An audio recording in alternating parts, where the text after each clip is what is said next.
going on, everyone? Welcome back to the channel. Welcome to Dano Crypto. On this channel, we show you guys how to make simple, effective, and easy moves in the cryptocurrency ecosystems.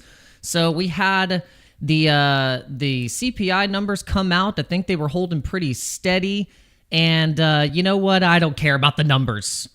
I've always said that, guys. They could shuffle the papers, they could give us the numbers and the percentages, but all we have to do is just look at the previous cycles and go, okay, right about here, game on. All right, let's go, risk on. Right about here, game off. Okay, cool.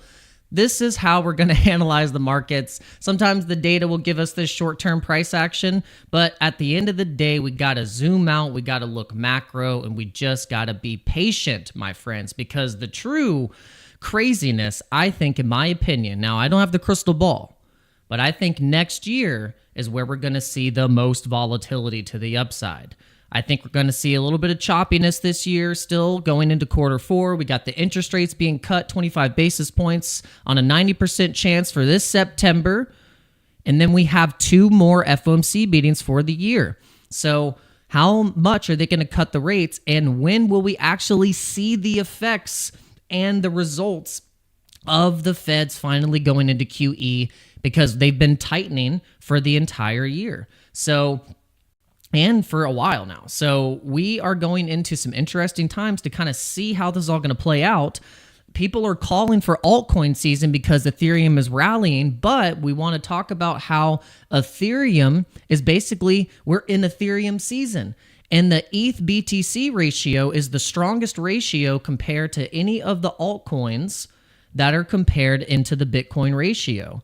So we're going to break down why Ethereum is taking the dominance and why your altcoins are not moving as much as you think they should, or why they're not rallying. We're going to give you the levels of where we think once this particular ratio, which is the ETH BTC ratio, gets to a certain level, I think that's when we will see a pre-altcoin season. And then when we go into next year is when we will be in the altcoin season. This is just my prediction, but guys, welcome to the channel. Welcome back to the channel.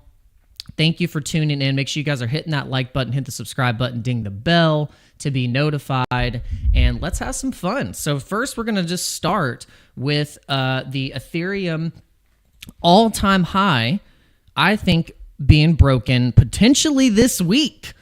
We're only $400 away from the Ethereum all-time high from November 2021. Guys, this is amazing. And so if you look at what's happening with the USD chart of Ethereum right now, and then what is actually happening with the dominance of Ethereum compared to Bitcoin's dominance, Bitcoin finally cooled off at 65% dominance and now is trending into the exact area that we were predicting would happen into this year. And the Ethereum dominance, Bitcoin dominance flip is happening in real time. So this is fascinating. So if you look at what's happening with the dominance, we're starting to see why Ethereum is starting to rally up. Now, there's another catalyst that is making Ethereum rally. And if you're wondering what these are, this is one of them. We have the dominance flipping. We have the ETH BTC ratio of Ethereum and BTC matching the dominance chart and hitting up into the 618, which is the 0.04 ratio for ETH and BTC. That's one catalyst. Now we have a second catalyst, which is the ETFs. So the ETH ETFs have been matching the same inflows as Bitcoin. Whoa! Okay, so we almost just hit, we did hit $1 billion. So yesterday I was wondering how the inflows for the ETFs for Ethereum were going to start looking like Bitcoin's did when we were pumping Bitcoin all-time highs. Holy moly. So look at this, guys. Look at this. BlackRock alone inflowed $639 million. That's over $500 million. And then total, completing with Fidelity's inflow, we had Bitwise. Who else was inflowing? Grayscale. A total of $0.01 billion was inflowed into the Ethereum ETFs. Now, do you know why this is happening? This is happening because they are going to be able, they meaning the institutions and retail, you can do this too. You can buy these ETFs and you're going to eventually be able to earn yield off of these things. Not to mention the gains from compounding of them loading up on ETH and Bitcoin for the treasuries, the crypto focused companies that are IPOing right now. One of them being Bullish, which is a new IPO that's set to hit Robinhood very soon, and we're able to get access to it. This company is backed by BlackRock, and this is just a trend that is happening that all started with Michael Saylor and his Bitcoin strategy for MicroStrategy in August 2020. And now we've seen that that has been a concept and a scientific method breakdown of how you can protect your company from the debasement and destruction of the dollar. It's fascinating. So you're wondering, sip some coffee here, why Ethereum is pumping. These are the reasons why Ethereum is going to break all-time highs. And now I'll give you my price prediction. So we're going to keep it real simple, my friends. We're going to keep it real simple. I hope you've enjoyed the content so far. And we're going to keep it really simple. So the fact of the matter is that we are pumping into the 618, the 0.618 of the ETH BTC ratio. That brings us to the 0.04 of the ratio. Now, what's happening with the USD price is that we are breaking through the order block of previous bull market resistance. This is now going to turn into support and will go and pump very quickly to the next 618 level, which is the 1618. So the ETH BTC ratio is headed to the 618, which we've actually broken out of already for the USD pair. Now we are going to be breaking out from the 786, going into the first 1618, which is $5,700 per Ethereum. Now, what has happened to some altcoins whenever we've hit some of these levels and broke out on Ethereum? Now, some of the altcoins that reacted the best in these euphoric points of ETH getting very close to all-time highs was things like AVAX. We had Aave, super bullish. Anything that was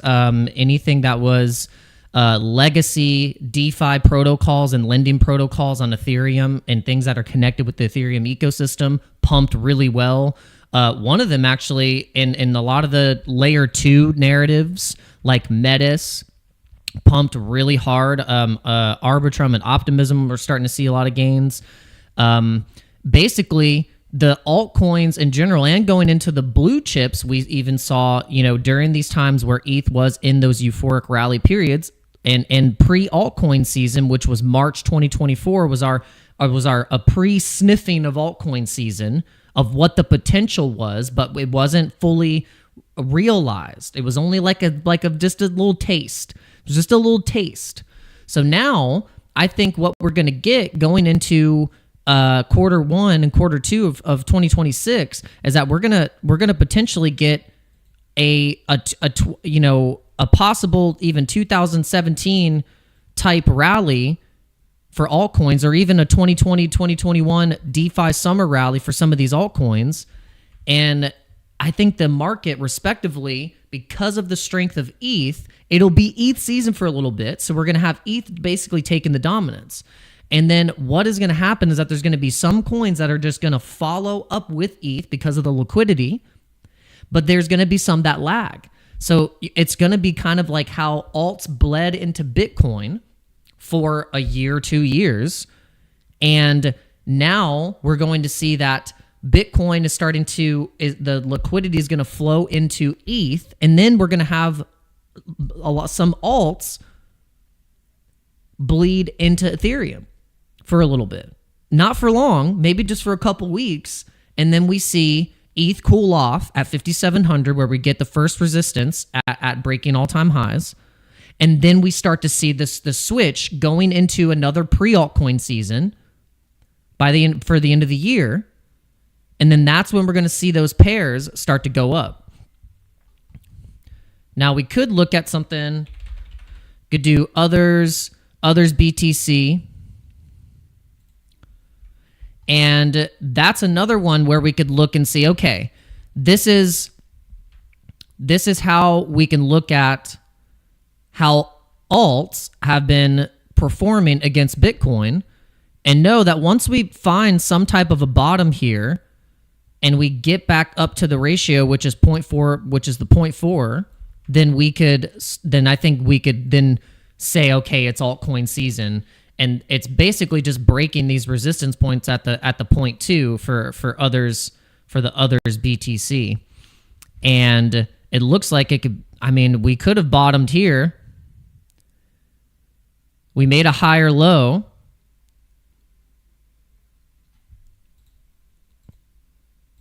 I don't know if I could see it going back down to here and then bouncing.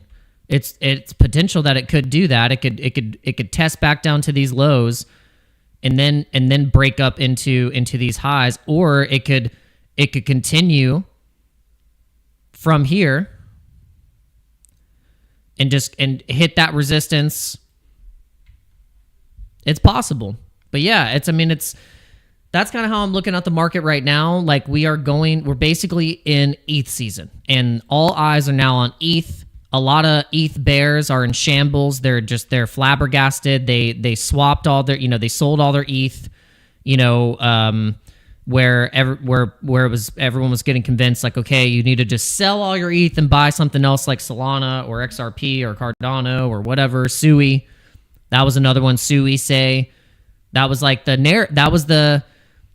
what a lot of people were trying to convince you, like you need to get rid of your ETH.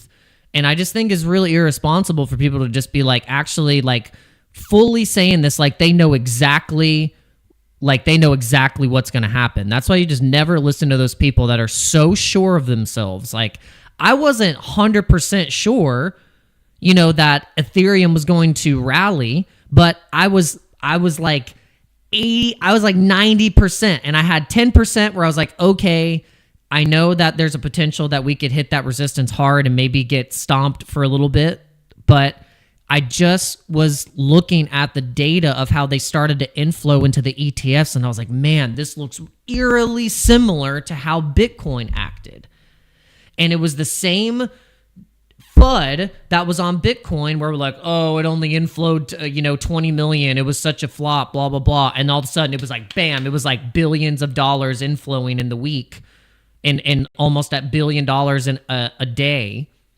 And I said, if this happens with Ethereum, this is how we're going to go parabolic and get to 10K kind of fast. And so this is why I said I'm not going to get convinced like, oh yeah, Ethereum, just sell it off because everyone's going to sell it for all these other altcoins. That's not how it's working right now with the institutions. The institutions are still picking Ethereum for doing all of their stuff. They're picking the other chains as well, but real stablecoin, like in the billions, like that type of liquidity is being minted on chain on Ethereum. Bridge TVL is 520 billion. Stables is 137 billion dollars, getting close to almost $500 billion in stables on Ethereum. So that's the chain that is going to be picked for all of this, institutional grade DeFi. In the traditional TradFi system going on chain. But that doesn't mean then you say, oh, well, then Solana sucks. I'm not going to hold Solana, because Solana is doing the same thing, but in a different manner. And there's technically more people using active addresses on Solana and using the dApps than they are on Ethereum in terms of like retail. So then you say, okay, I'm going to hedge and think about Solana. You just hold both. Like, no one said it was illegal to freaking hold Ethereum and Solana. That's like how my portfolio I want to be holding some Solana. I think even accumulating now that the Sol BTC ratio kind of looks like crap, that means you could just be DCAing and, hey, I'll just get some good on these dips. I'll just buy it up, because I still think, even though Ethereum is going to have some dominance here for a couple weeks and maybe even for the next couple months, there's still a bull case for Solana. So I'm just going to hold both. And then I'm more bullish actually on the Solana native tokens like Orca, Radium, Jupiter. I'm way more bullish on those tokens actually than Solana, because there's more upside potential with those tokens than Solana itself. That's what you have to realize. And I have that same thesis for the Ethereum native tokens and the DeFi protocols and the meme tokens, the strong Ethereum meme coins. Those things are going to outperform Ethereum, and that's why you hold them, or at least you're betting on them outperforming Ethereum, because base case right now, when Ethereum, I'm not going to say when Ethereum breaks to 10K, that's 130% move to the upside. For Ethereum, that's amazing. But we're not looking for a 2-3x. We're looking for like a 5x at least. We want like a 5x. We want like, ETH going 120%, then that means Pepe's going 500%. That means Dogecoin is going to go over $1. That means, ticker Bitcoin getting just hitting $1 is bearish. That means things are going to get really interesting. They're going to get really, really interesting, my friends. And so I hope you like that breakdown. Please hit the like button. That's all we ask. We don't sell anything. We don't have private groups. We're not trying to act like we're some magic guru. We're just learning. We're having fun. We like to show up every single day. And we just like discovering things on the charts with you guys in real time, and then trying to help you, and strengthen your thesis, because that's like, I'm not trying to convince you to buy the same things that I have. I just want you to strengthen your thesis and keep sharpening it. Keep getting more locked in, like for instance, Ozzy is so bullish on this UFO gaming. And I want him to freaking win. Like we've pulled up the chart, we've talked about it, but that's like his little gem, that's his coin, where like that's his little golden goose egg. I have a couple of those for me too. Like when it comes to crypto gaming, like I think the Me token, I think Nakamoto Games, like those are my two like little low cap gems. And that's, I want you guys to win. I just want you to strengthen your thesis. And then if that's what your bag is just like 4 coins and you're locked in, man, I'm so proud of you. I am proud of you, because while there's other people that get so distracted on trying to be in the trench, and they're just gambling, they're trading, they're gambling, and they don't even have a full solid bag or feel confident or believe in something, because they're just too all over the place like that, because that's exhausting. That's not sustainable. And the true money is made with compounding. And so that's how we have to do it. All right. Good morning, everyone. Good morning. We got JJ. We got JJ in the house. I love the profile picture. I love that profile picture. That thing is awesome. That's funny, because I've made thumbnails with that Morpheus Pepe. We love that. But yeah, the ticker's Bitcoin. See, I have my thesis. I've broken it down, and I have, like, for instance, like, we have our favorite meme coins, like on different chains. And I could go through each chain and tell you what my favorite meme coins are for each one. And in some of them, I'm not even holding. Some of them, I just like them. I'm just like, I respect the communities. I respect the people working for their bags. Like for instance, on Sol, like it's a little tricky. I don't know. Sol is tricky to figure out the real communities and the people that are working for their bags. I think right now, Troll, because of they had the NFTs, The troll meme itself is pretty old. It's like from what I can gather, obviously it's like an old 4chan meme that's like with Pepe and Wojak. So, trolls getting up there. I like Ponky. That was always kind of been my favorite meme on Solana. And this is just talking about the memes. And then on Ethereum, my favorites are, I love Pepe. I have respect for Mog and the SPX 6900 community. I really like Floki. I've been so fascinated by the price action of Floki that I just feel like I'm like, why don't I have a bag yet? I haven't bought any Floki, but I think it's probably time. Like, the fact that the price action has been so good when Ethereum is even just slightly okay, it makes me think of what the heck could Floki do? And the same with Shiba Inu and Pepe. So it's kind of like the same boat, like Floki, Pepe, Shib, these legacy Ethereum memes, they could do really well.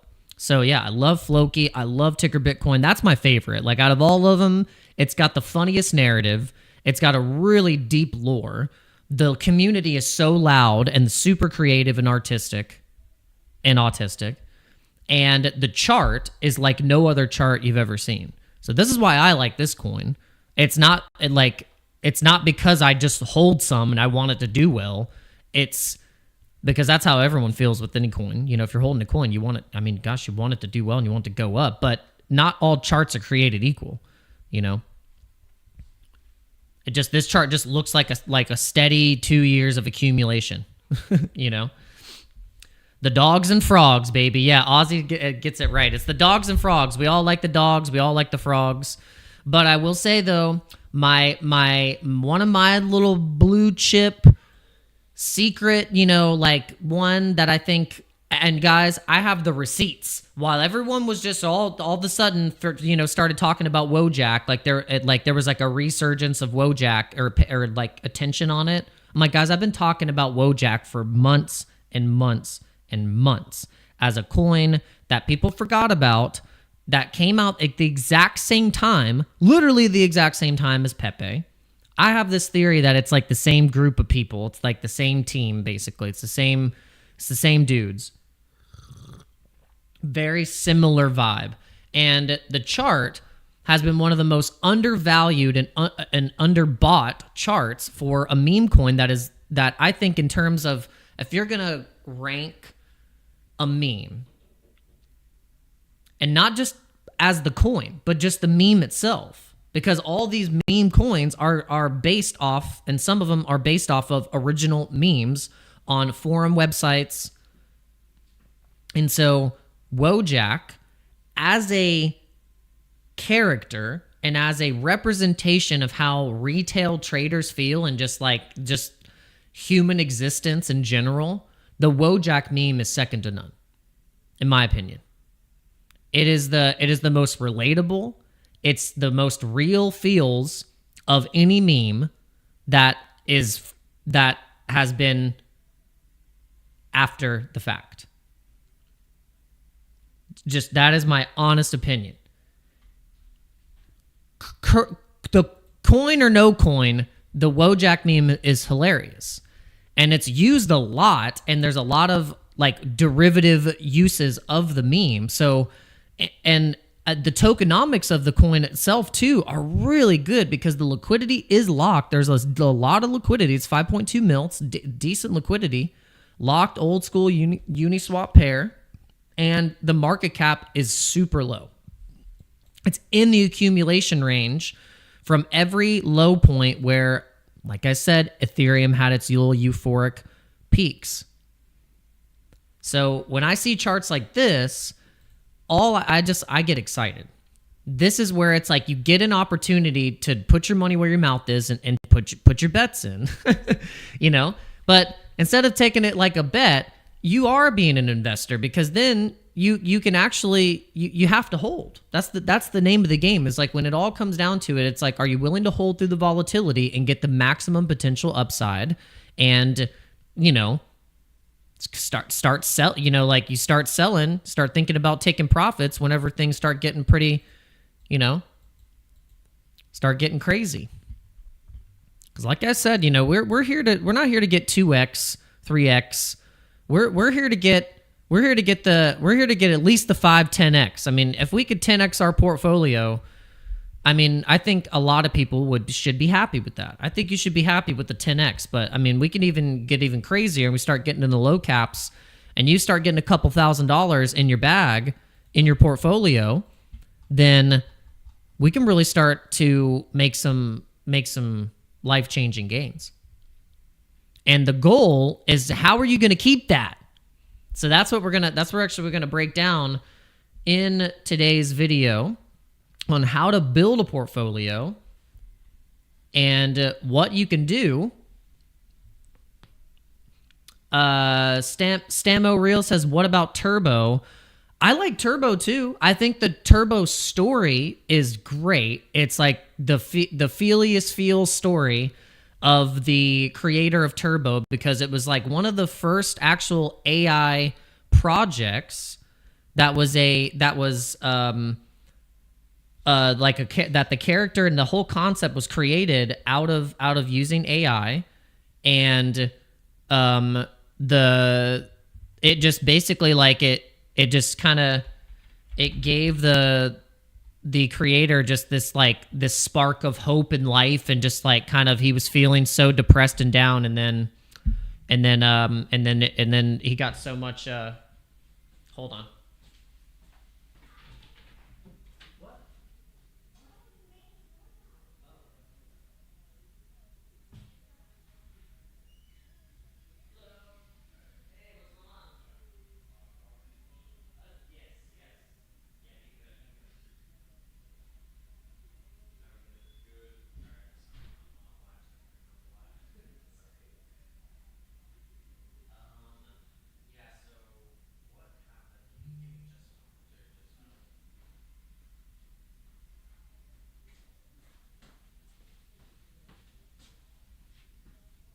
Give me just a moment, guys. Brief intermission.